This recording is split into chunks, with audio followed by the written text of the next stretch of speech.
Hello, it's me. Wow, I'm talking. Wow, beautiful. You know what else is beautiful? Summer Marian, who's in the game now. Wow, who brings a different kind of degeneracy. So I don't really look at leaks, but I was stunned at how little items of coverage that she had over everything, even compared to the other summer units, which is very interesting. And if you look closely to her design, you can see that her idle poses actually has her shaking her ass, and also the skill 3 has it zooming on her ass, which also shakes, and I think that's peak. That's awesome. That's like 10 out of 17 basically. Wait, no, that's a bigger number, hold on. 17 out of 9. On to the gameplay. You see, this is basically the Akechi team for Aki's all-out team with Marian slightly. She's slightly better. I think she performs quite well in other teams. In this scenario, it's actually one of her more underwhelming scenarios, but she is optimal here.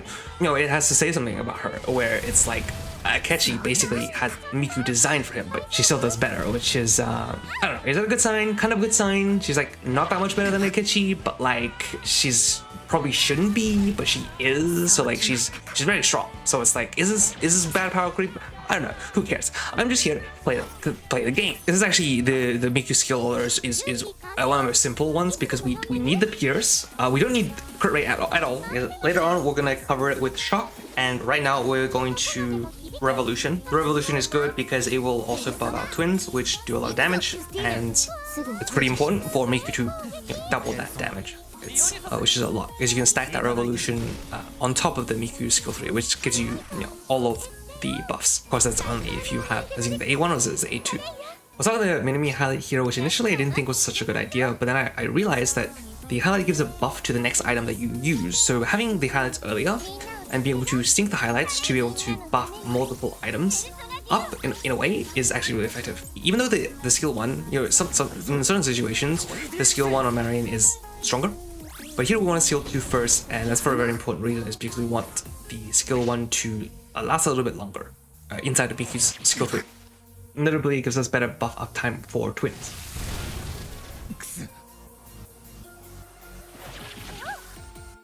Basically, the idea with Miku, as with anything still, is to mostly try to backload your damage as much as possible.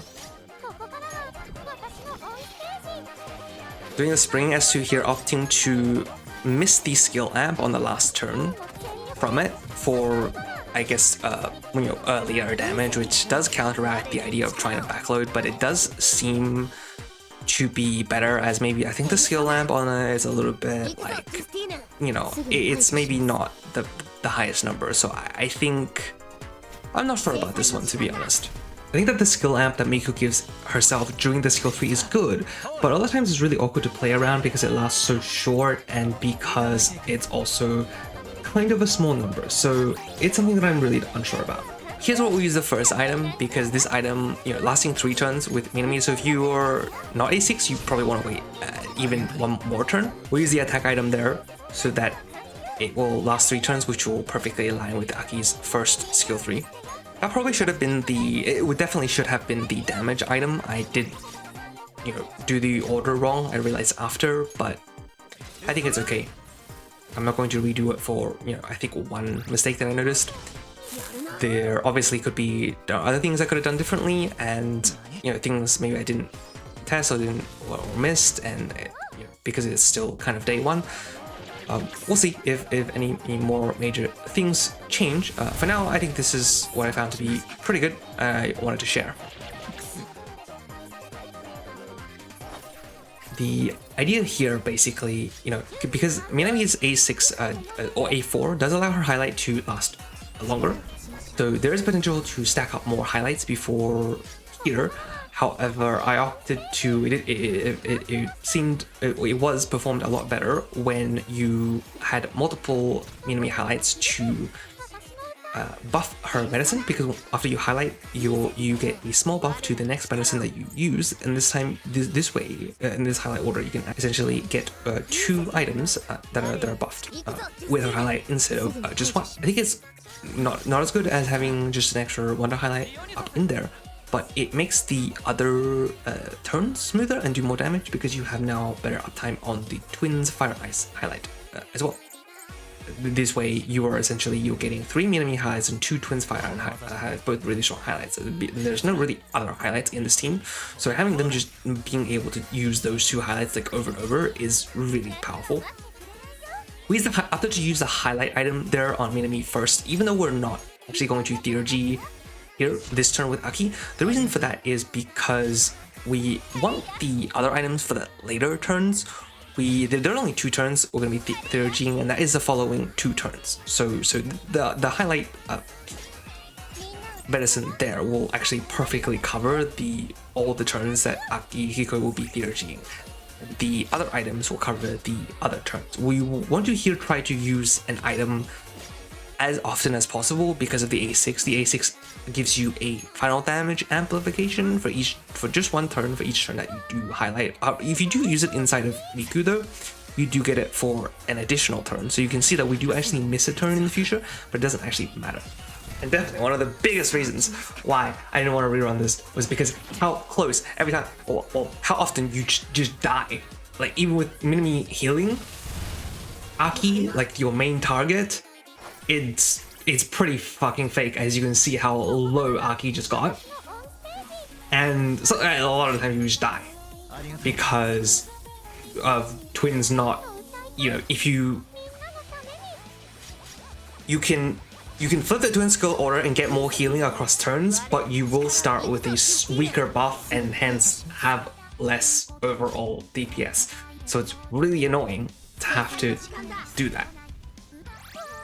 And here's a second Minami highlight. Now this will allow us to use another item that's buffed.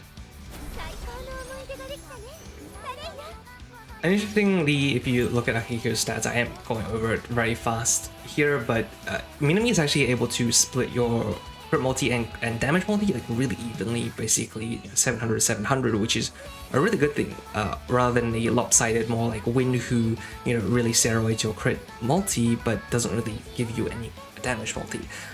And that's really good for many reasons, like, and it's just better, just in the damage formula, it's just better to have the stats improve evenly or simultaneously rather than having one significantly higher than the other, which is why when you're using Wind, you're really severely just trying to look for as much damage multi as you possibly can to compensate for that.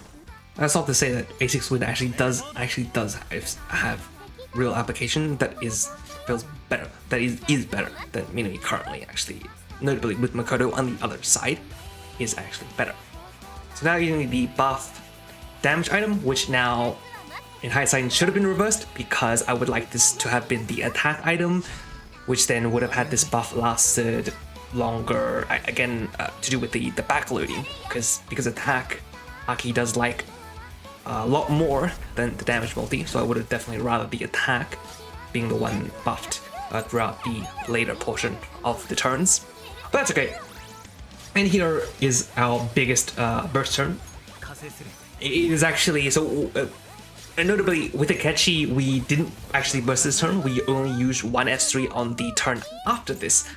But that's kind of to do with like Akechi copying damage and it slightly you being more buffs, but because you don't have an Akechi here, it is still ever so slightly better to do an additional Aki skill 3 because it does do a lot of damage at the end. So we do opt to burst 1 turn earlier, which loses us a little bit of damage, a little bit of buffs for more damage later.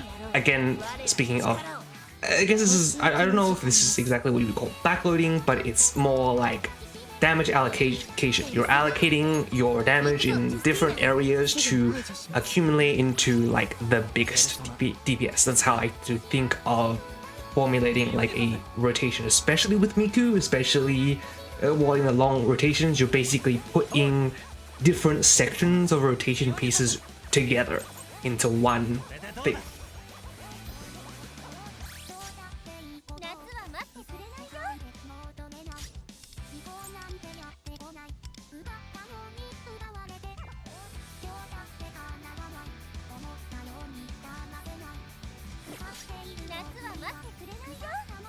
If you're really degenerate, you actually build your Minami with crit rate because her crit multi and like HP requirement is like so easy to meet.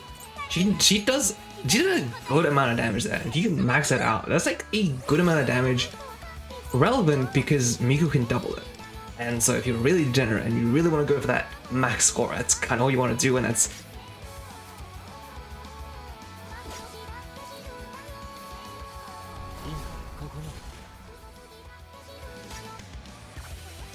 There's a way to save these punches so that you can re-knock down the boss, because the boss, there is another turn, so the boss will actually stand up after this skill 1, and you can actually save your punches to knock him down again. But it does seem better to just get the punches in here so that this big beam can hit as hard as possible.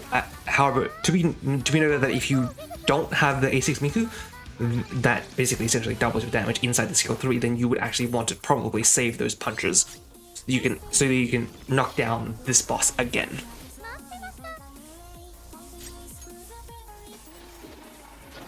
And also noting that I'm always targeting one of the side tanks because they do take more damage from your electric wind, but then when I am using the fire ice, I am targeting the main boss because the tanks are indeed resistant to fire. So in that case, I would want to switch the target.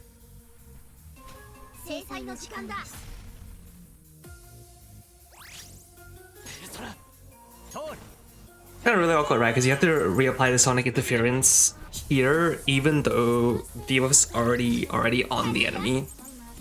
But I just found no other way around it, because on the next turn where you will have to do the Aki's big skill 3 is really important to have the defense down, and you also it's either that or you do Universal Theoria again.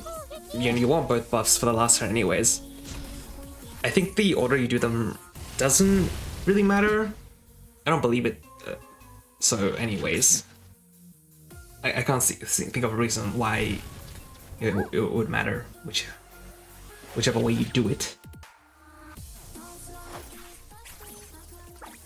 And there's also nothing fancy here towards the end. Miku's skills is just kind of a full rotation from front to back, because there's no skills you want to replace, which is good. It's a lot easier to remember what you're doing.